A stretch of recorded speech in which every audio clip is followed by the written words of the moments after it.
جنرال صاحب د نن 19 کاله مخکې د اکتوبر د میاشتې اکتوبر هم نه غالبا د دسمبر میاشت وه، هغه وخت کې چې د دشت لیلې غمیزه رامنځته شوه، هلته دغه امریکایي ګوډاګیانو یا په عموم کې کافرانو د هغوی ملګرو هر وخت چې مسلمانانو ته تلفات اړولي دي هغه په غدر او په دوکه اړولي دي. دوی هیڅ کله هم تاریخ وګورئ 1400 کاله کېږي 1400 کاله هیڅ کله هم د اسلام په تاریخ کې داسې مثال تاسو نشئ پیدا کولای چې مسلمانانو ته د کفارو تلفات په مخامخ جنگ کې اړولي وي. که مسلمانانو ته تلفات اړولي دي زیات تلفات چې دوی اړولي دي هغه په غدر او په خیانت اړولي دي، مسلمانانو ته دوکه ورکړې ده. یو د هغوی له جملې څخه دغه د کولاب او د تهران او د دغه ځایونو کې په دې غارونو کې پټ دغه امریکایي مزدوران، دغه لنډغر لاروهونکي پټکیان جنګ سالاران دا د امریکا سی آی ای د غارونو نه راوویستل، مسلح یې کړل، روزنه یې ورکړه، وسلې او ډالر یې ورکړل او په هېواد یې رامارش کړل. 19 کاله مخکې دوستم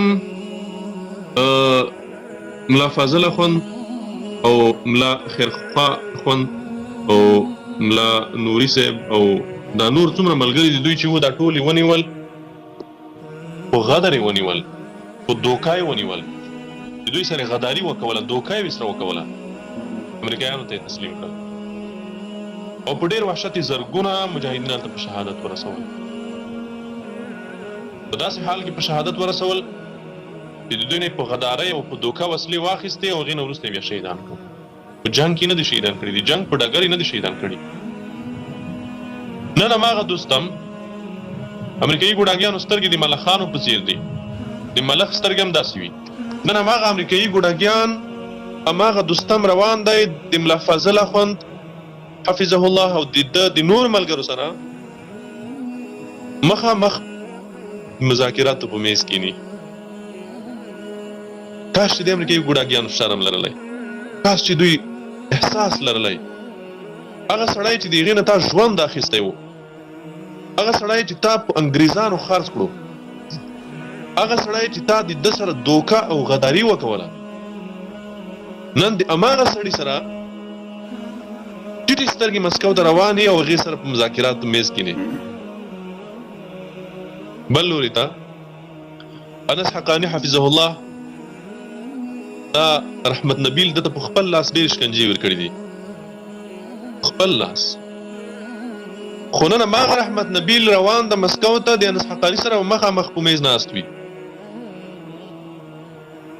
یعنی دوی احساس د شرم نه کي، دوی دا فکر نه کي چې دې سړي سره خو زه اقلا باید د ده سره خو مخامخ نشم، په کومو سترګو به د ده سره زه مخامخ کېږم.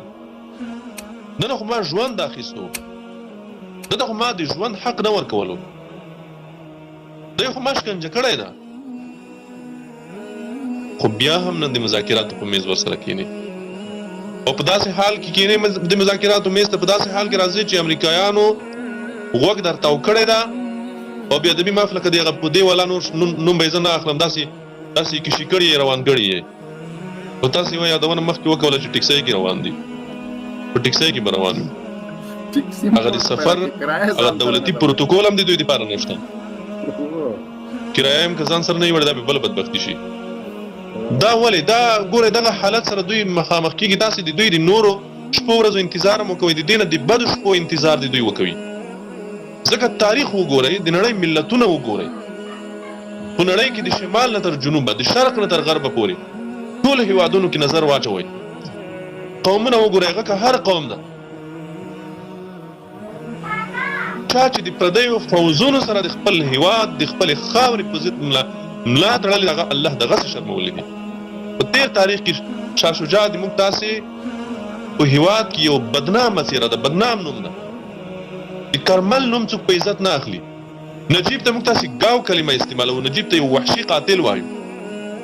همداسې به کرزی او غني او د امریکایي اشغال نور مزدوران تاسې وګورئ، ډېر کم وخت انتظار وکوئ، یو وار د دې هېواد نه د تبلیغاتي جال پورته شي، یو وار د دې هېواد نه د امریکایانو د توپ او ټانک دا سیوری پورته شي، بیا به تاسې وګورئ د خلکو انجام. بیا به د شمال او د جنوب د لنډغرو حالت تاسې وګورئ. نن چې کله دوی ځان ته مقاومتګر وایي، کله ځان ته د جهاد نسبت هم کوي، کله کله په لویو ګیرو کې ځان ته شیخ الاسلام هم وایي، موږ دوی ته وایو چې صبر وکوئ. یو وارې د امریکایانو ټانک او توپ سیوری د دې خاورې نه لرې شي، بیا به وګورو چې تاسې څوک یئ، بیا به دا ملت تاسې ته وښیي چې تاسې څوک یئ، بیا به دا ملت تاسې څرګند کړي چې ستاسې حیثیت څه ده په دې خاوره.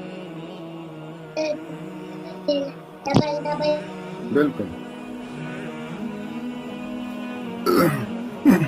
ډیره مننه قاري صاحب محترم، الله مو ژوندي لره.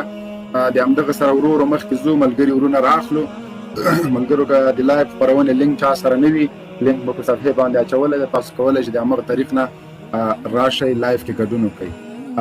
د مسکو غونډه د کابل د ګوډاګۍ ادارې وروستي ارمانونه هم له خاورو سره خاورې کړه. د دوی ډایرکټ په میډیا کې اوتې باوتې همدغسې لکه څنګه چې خط ورته راغلی و چې راغی د زړه بړاس د میډیا مخکې وویسته، همداسې نن داودزی د دې نظام ګوډاګی مزدور پخوانی وزیر داخله هغه وایي طالبان نازولي دي. دا د ملت زړونه دي، نازولي څه کوي؟ د دې ملت د ازادۍ لپاره زندان، تکلیفونه، شهادتونه، کورونه وران، مسافریان یو لږ ځای نه و په مځکه کې چې دوی په باندې قدم کېږدي، نازولي به نه وو. زموږ د سر تاجونه دي. تاسو مزدوران رټل شوي غلامان یاستئ، تاسو هغه خلک یاستئ چې همدغه امریکایان، همدغه خارجیان، همدغه ناټو مو زموږ کور ته راوسته او موږ مو لاس تړلي دوی باندې خرڅولو، د موږ په وژلو، د موږ د وینو په تویولو مو اعزاز اخیسته. نو اوس ته نازولی شوې که طالب جان نازولی شو، ته نازولی شوې که هغه څوک نازولی شو چې د ما د ازادۍ دپاره خپله باچایي، سلطنت، موټرې، هر څه یې خاورو سره خاورې شول، لاړه د ګوانتانامو زندان ته یا په باګرام کې یا له تا سره په پل چرخي کې د زجر او د وحشت شپې تېروي. نازولي خو دي، خدای نازولي کړي دي، الله په دین غیرت کړی ده، اشغالګر له دې ملکه شړلي، 20 کاله مبارزه جهاد یې کړی ده، هر څه یې په دې ملت باندې قربان کړل. بالکل نازولي دي، زموږ د سترګو تور ده که څنګه قاري صاحب؟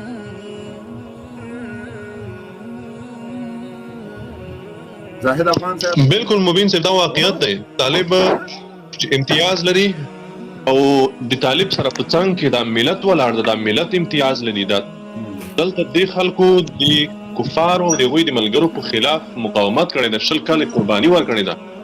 دا ډول خلک په ملتونو کې اتلان بلل کیږي، داسې خلک په ملتونو کې ازادۍ ګټونکي بلل کیږي.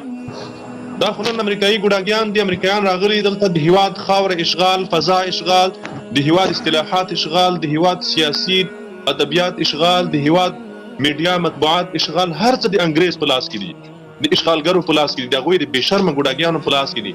ځکه د ځینو خلکو نه ازادي او غلامي ورکه ده.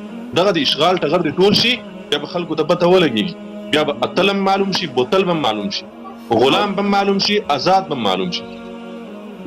قاري صاحب محترم، په ټوله نړۍ کې دستور دا ده چې هغه څوک چې ازادي یې ګټلې هغه د هغه ملت معظم او محترم خلک دي. فرض که امریکا کې نن $100 په لوډ باندې د جورج واشنګټن تصویر ده، ولې چې هغه امریکا آزاده کړې. په هندوستان کې هغه یو بل ده په نامه د هغه باندې، هغه د هغه په لوډ باندې تصویر ده، هغه هندوستان آزاد کړی ده. همداسې هر ملک چې وګورئ هغه خپل په لوډ باندې چې کوم تصویر کوي هغه یو کارکردګي کړې ده. د یو ملک په لوډ باندې به دا ونه ګورو چې مزدور، غلام، پردی پالی دی، هغه د هغه خلکو معزز خلک هغه راټول شوي دي، هغه ذلیله دي، لکه څنګه چې د مسکو په غونډه کې دوی په ټیکسیانو کې ځي او د ټیکسي کرایه به هم نه لري. که چېرته اکاونټ نمبر دی پیدا کړ قاري صاحب، زه به لږ سره مرسته وکړم. زاهد افغان صاحب هلته موږ داسې ملګري شته، هغوی ته به ووایو چې یو څو هغه ورکړي، یو څه کومک ورسره وکړي. یاران شته، شاهین صاحب هم فکر کوم هغې خوا ته ده. شاهین صاحب هم هغې خوا ته